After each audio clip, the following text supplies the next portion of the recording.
میں آخر میں آپ کو سیدہ ماریہ قبطیہ رضی اللہ عنہا کے حالات سناتا ہوں۔ والد کا نام شمعون اور والدہ کا نام رومیہ تھا۔ سیدہ ماریہ قبطیہ رضی اللہ عنہا کو مصر کے بادشاہ مقوقس نے 7 ہجری میں آپ صلی اللہ علیہ وسلم کی خدمت میں بطور ہدیہ بھیجا۔ چنانچہ صلح حدیبیہ کے بعد جب آپ صلی اللہ علیہ وسلم کو کفار کے حملوں سے اطمینان ہوا تو آپ نے عرب کے ارد گرد کے علاقوں کے حکمرانوں اور بڑے لوگوں کو اسلام کی دعوت دی۔ یہ دعوت خطوط کے ذریعے سے دی گئی۔ مختلف صحابہ کرام رضی اللہ عنہم ان خطوط کو لے کر گئے۔ مصر کے بادشاہ مقوقس کے نام خط مشہور صحابی سیدنا حاطب بن ابی بلتا رضی اللہ عنہ کے ہاتھ بھیجا گیا۔ شاہ مقوقس حاطب رضی اللہ عنہ سے بہت عزت سے پیش آیا۔ آپ صلی اللہ علیہ وسلم کے خط کے جواب میں ایک خط لکھا۔ خط کے الفاظ یہ تھے: محمد بن عبداللہ کے نام مقوقس رئیس قبط کی طرف سے، السلام علیکم کے بعد واضح ہو کہ میں نے آپ کا خط پڑھا۔ جو کچھ اس کا مفہوم اور مضمون ہے میں نے سمجھ لیا۔ مجھے یہ تو معلوم تھا کہ ایک نبی آنے والے ہیں، لیکن یہ گمان تھا کہ وہ شام میں ظاہر ہوں گے۔ میں نے آپ کے سفیر کی بہت عزت کی ہے۔ 2 لڑکیاں بھیجتا ہوں۔ قبطیوں میں ان کی بہت تعظیم کی جاتی ہے، اور میں آپ کے لیے کپڑا اور سواری کا خچر بھیج رہا ہوں۔ والسلام۔ یہ دونوں لڑکیاں بہنیں تھیں، ماریہ قبطیہ اور دوسری ان کی بہن سیرین۔ شاہ مقوقس نے ان کے ساتھ 1000 مسقال سونا، سفید کپڑے کے 20 عمدہ جوڑے اور آپ صلی اللہ علیہ وسلم کی سواری کے لیے دلدل نامی گھوڑا، بہترین نسل کا ایک خچر اور ایک وفادار خادم بھی پیش خدمت کیا تھا۔ سیدہ ماریہ رضی اللہ عنہا نہایت حسین و جمیل اور سفید رنگ کی تھی۔ آپ صلی اللہ علیہ وسلم نے انہیں بالا خانے میں ٹھہرایا۔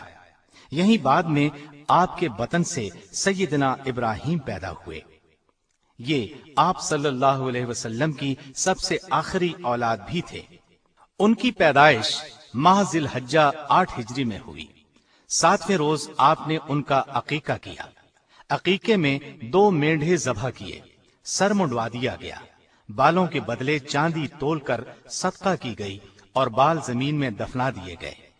ان کا نام آپ نے اپنے جد امجد سیدنا ابراہیم علیہ السلام کے نام پر ابراہیم رکھا۔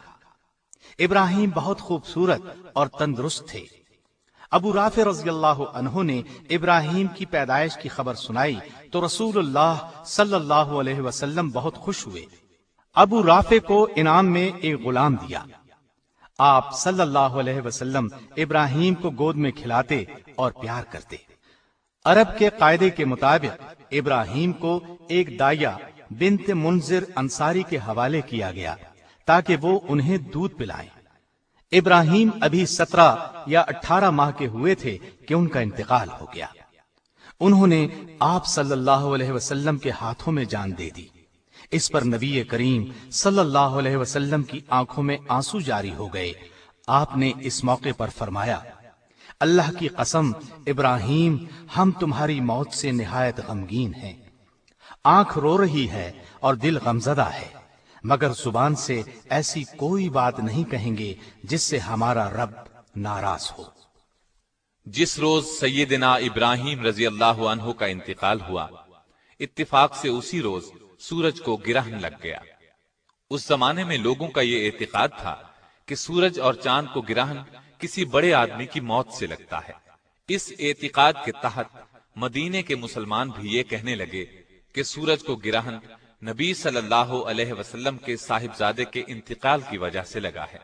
یہ بات آپ صلی اللہ علیہ وسلم کے علم میں آئی تو آپ نے ناپسندیدگی ظاہر کرتے ہوئے فرمایا: سورج اور چاند کو کسی انسان کی موت سے گرہن نہیں لگتا، بلکہ وہ اللہ تعالی کی نشانیوں میں سے ایک نشانی ہے۔ جب تم ایسا دیکھو تو نماز پڑھو، اللہ جل شانہ کے حضور جھک جاؤ۔ سیدہ ماریہ قبطیہ رضی اللہ عنہا نے سیدنا عمر رضی اللہ عنہ کے زمانہ خلافت میں انتقال فرمایا اور جنت البقیع میں دفن ہوئیں۔ اللہ تعالی کی ان پر ہزارہا رحمتیں۔